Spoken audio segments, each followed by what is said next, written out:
My name is Elowen Carter, and for most of my life, I believed that family was the one place where a person could never truly be alone. I was wrong. I learned that lesson standing on the front porch of the house where I had grown up, holding 2 suitcases while my older brother watched me through the glass door. My mother's funeral had ended only 3 hours earlier. The flowers were still sitting beside the fireplace. Her favorite blue scarf was still hanging on the chair where she used to read every evening. And somehow, my family had decided that the best thing they could do was throw me out. "Elowen," my father said, avoiding my eyes. "You can't stay here anymore." I stared at him. "What?" My brother, Callum, stood behind him with his arms crossed. "You heard Dad." I looked from one face to the other. "Mom just died." "I know." 3 hours ago." My father's jaw tightened. "I know. And you're telling me to leave?" Nobody answered. The silence hurt more than the words. I looked around the house. This was the house where my mother had taught me how to bake apple pie. The house where my father had helped me ride a bicycle. The house where Callum and I had fought over the television remote when we were children. It wasn't just a house. It was my entire childhood. And now, suddenly, I was being treated like a stranger. My father finally spoke. "Your mother left instructions."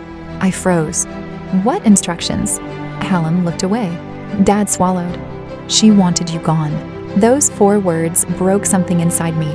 My mother wanted me gone? No, that couldn't be true. Not my mother. Not the woman who had held my hand when I was sick. Not the woman who stayed awake until 2 in the morning when I came home crying after my first heartbreak. Not the woman who once drove 45 minutes through a snowstorm just because I had forgotten my lunch at school. "You're lying," I whispered. Dad shook his head. "I'm sorry." I looked at Callum. He wouldn't meet my eyes. "Did Mom really say that?" He finally looked at me. "Yes." I felt my chest tighten. "Why?" Nobody answered. "Why would she want me out?" Dad opened the door. "Elowen, please, don't make this harder." I picked up my suitcase. My hands were shaking. "Fine." I walked down the steps. Then I stopped. I turned around. "I hope someday you tell me the truth." My father closed the door. And that was the last time I saw my family for almost 10 years. That night, I drove without knowing where I was going. I had about $600 in my bank account, 2 suitcases, an old laptop, my mother's blue scarf, and a broken heart. Eventually, I stopped at a small roadside motel outside a town called Bellwether. The room smelled like old carpet and cheap detergent. I sat on the edge of the bed and stared at the wall. For hours, I didn't cry. I just sat there.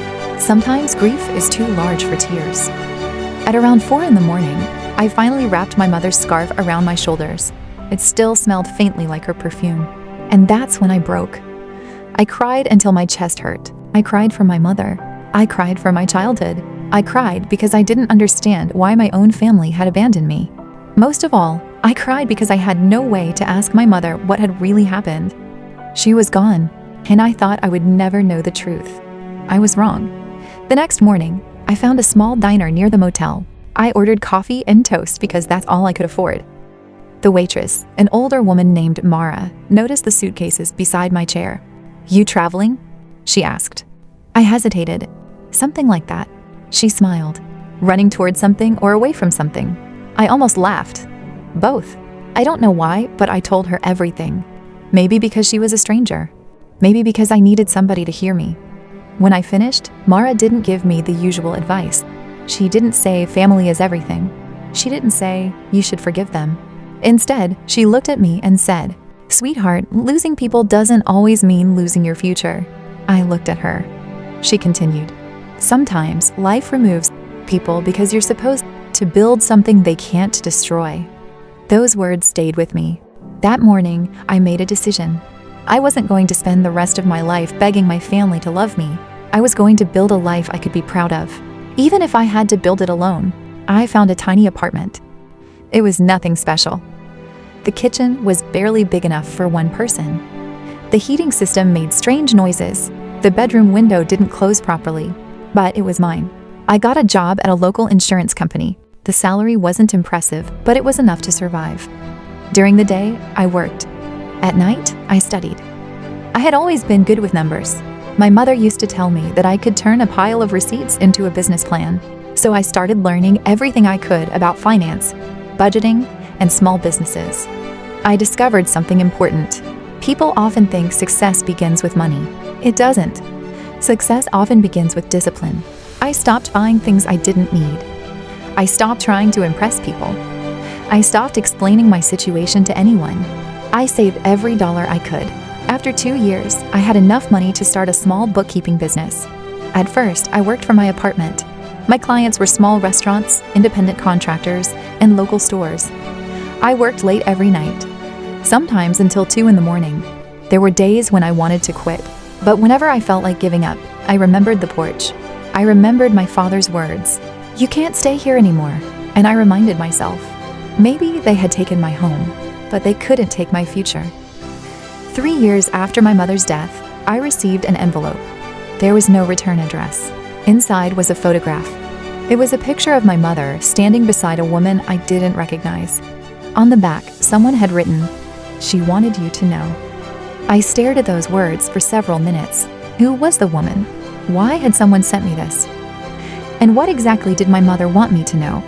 I took the picture to the only person I trusted with family matters. "Mara?" She studied it carefully. Then she looked at me. "Do you recognize this place?" I shook my head. "It's the old library in Ashford." I looked at the photograph again. There was something strange in the background, a wooden sign. I zoomed in with my phone. It said, "Carter Family Foundation." My heart stopped. "Carter?" Mara nodded. "Your mother's maiden name?"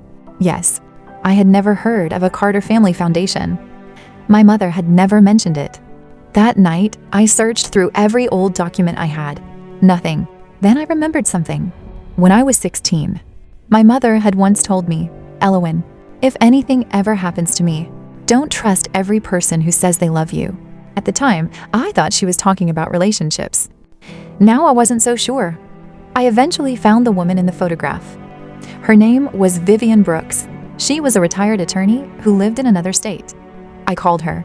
She didn't answer. I called again the next day. Nothing. On the third day, she called me back. "Who is this?" "My name is Elowen Carter." There was silence. Then she asked, "How old are you?" 30. Another silence. "Your mother told me you would come." My heart started racing. "What did she tell you?" Vivian took a deep breath. "Not over the phone." We met 2 weeks later. She was 72 years old and walked with a silver cane. When she saw me, she stared at my face for a long time. "You have her eyes." I almost cried. "Did you know my mother?" "Very well." "What happened?" Vivian looked around the cafe. Then she leaned closer. "Your mother didn't abandon you." I felt the air leave my lungs. "What?" "She never told your father everything." "Why?" "Because she was afraid." "Afraid of Dad?" Vivian nodded slowly. "But not because he was violent." "Then why?" "Money." I frowned. "What does money have to do with my mother?" Vivian opened her purse. She pulled out a folder. Inside was a copy of an old financial agreement. I read the first page. My name was there. Elowen Carter. I looked at Vivian. "What is this?" "Your mother created a trust for you." I couldn't speak. "How much?" Vivian hesitated. "Enough to change your life." My hands began to shake. "But my father said Mom wanted me out." Vivian looked directly into my eyes. "Your mother never said that." I spent the next few days trying to understand what Vivian had shown me. My mother had secretly created a trust years before her death. The trust wasn't designed to make me rich overnight. It had specific conditions: education, housing, long-term financial stability. Housing, long-term financial stability. My mother had planned for my future. She had been preparing for something. I asked Vivian the question that terrified me most. Why didn't Mom tell me? Because she believed someone close to her was manipulating the family finances. Who? Vivian looked down. I can't tell you that yet. Why? Because I need proof. I felt frustrated. My entire family threw me out. I know. My mother died. I know. And you're telling me there is some secret financial situation behind it? Vivian nodded. Yes. I stood up. Then I need the truth. She looked at me.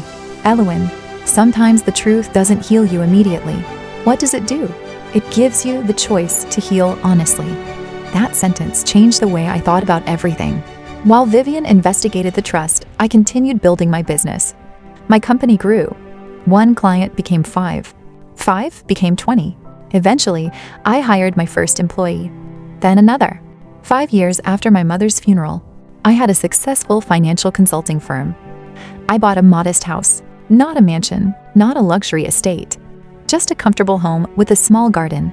The first night I slept there, I sat outside with my mother's scarf around my shoulders. I looked at the stars. "I did it, Mom," I whispered. "I don't know if you can hear me." I paused. "But I did it." I cried. Not because I was broken, because for the first time, I wasn't. One evening, I received an email. The sender's name was Elowen Carter, my brother. I hadn't spoken to him in nearly 7 years. The message contained only one sentence. "We need to talk." I stared at the screen. I didn't answer. 5 minutes later, another email arrived.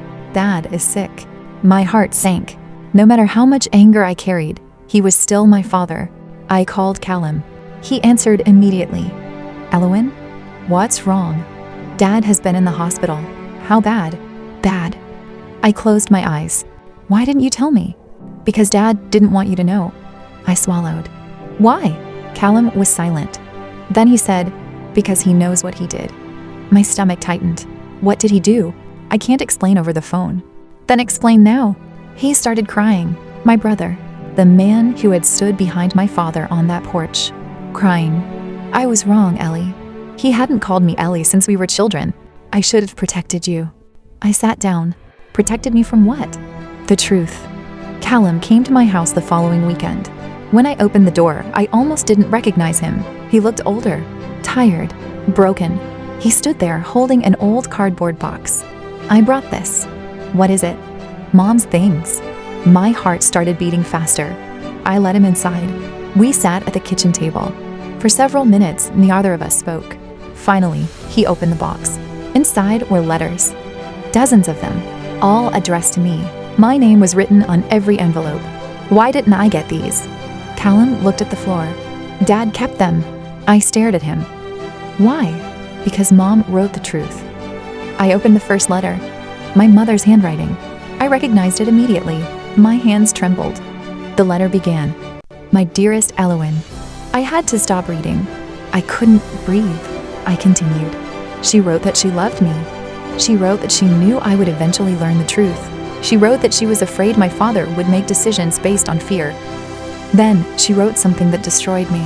"I am not leaving you. I am protecting you." I read the sentence again, then again. My tears fell onto the paper. Callum finally told me everything. My father had been struggling financially.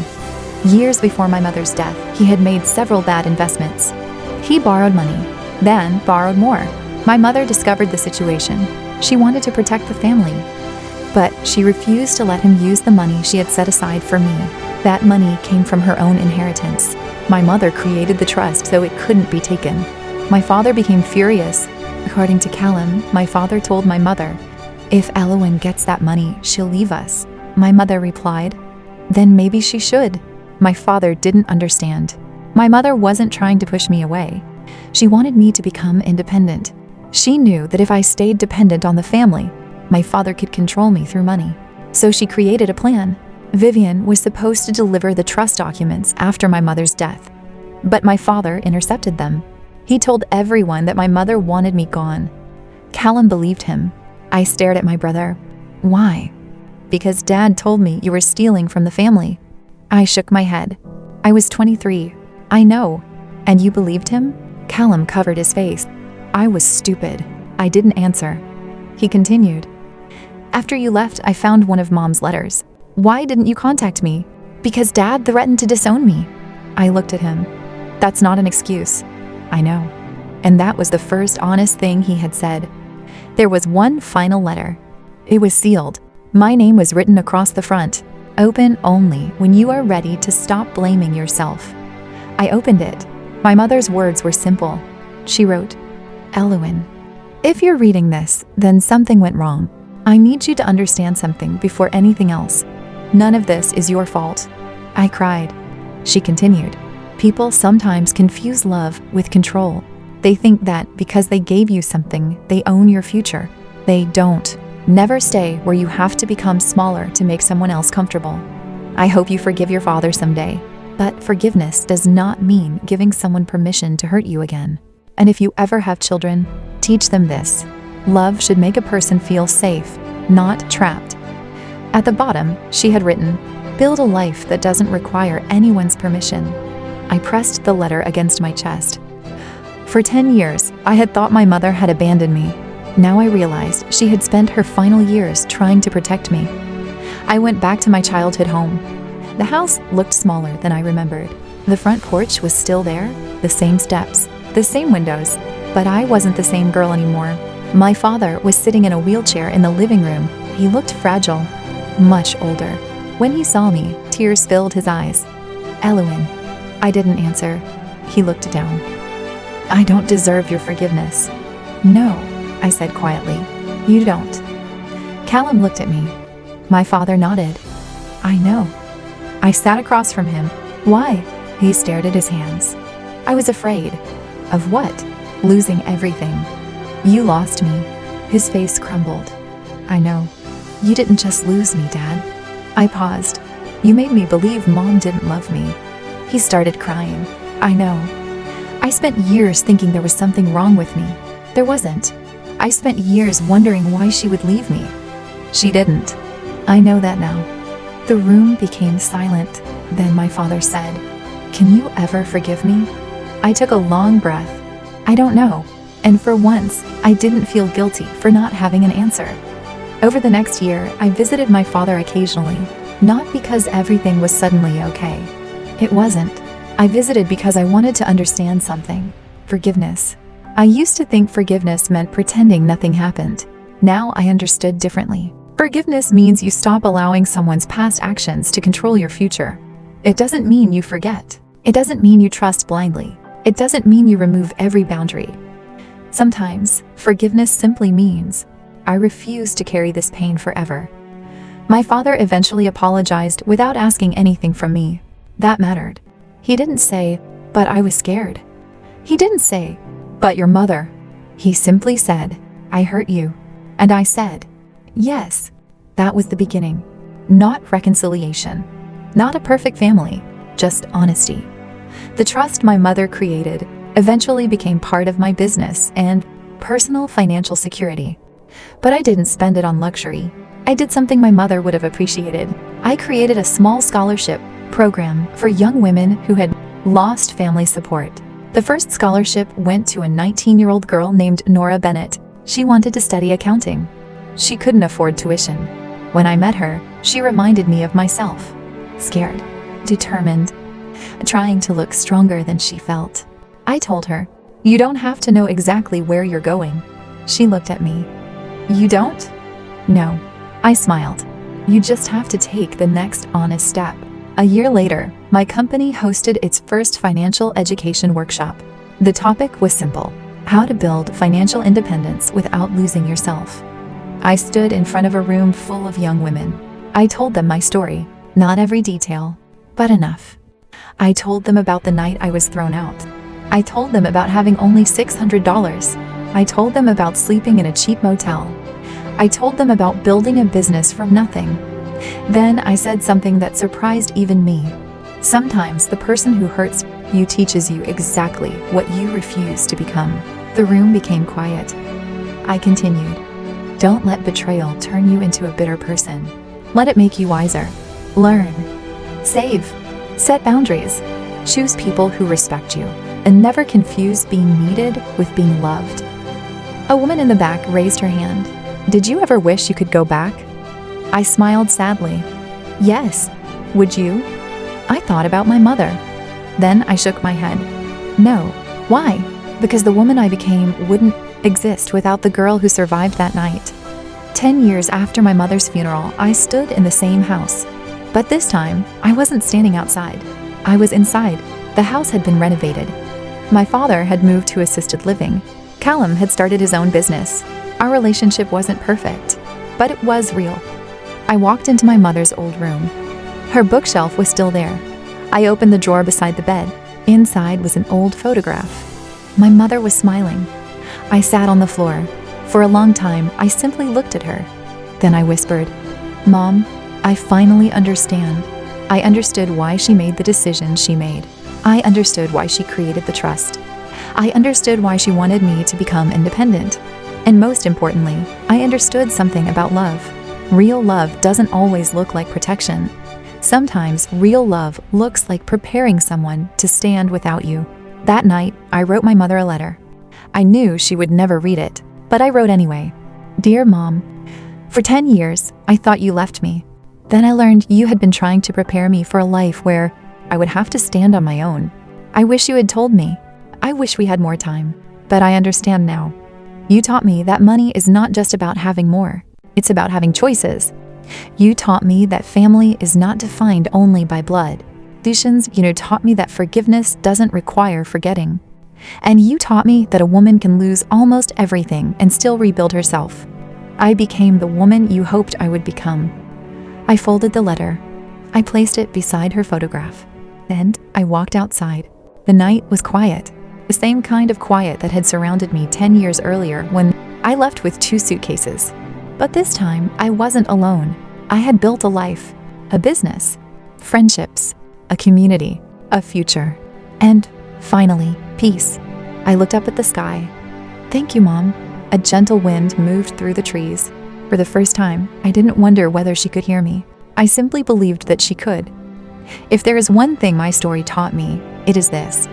Never measure your worth by the way someone treats you. People can misunderstand you. People can betray you. People can leave. Even family can make choices that break your heart. But none of those things determine your value. Learn to stand on your own. Protect your finances. Build skills. Save money. Create healthy boundaries. And never stay in a place where you have to destroy yourself just to keep someone else happy. Most importantly, don't allow someone else's betrayal to become your personality. You can be hurt without becoming cruel. You can forgive without forgetting. You can love someone while keeping your distance.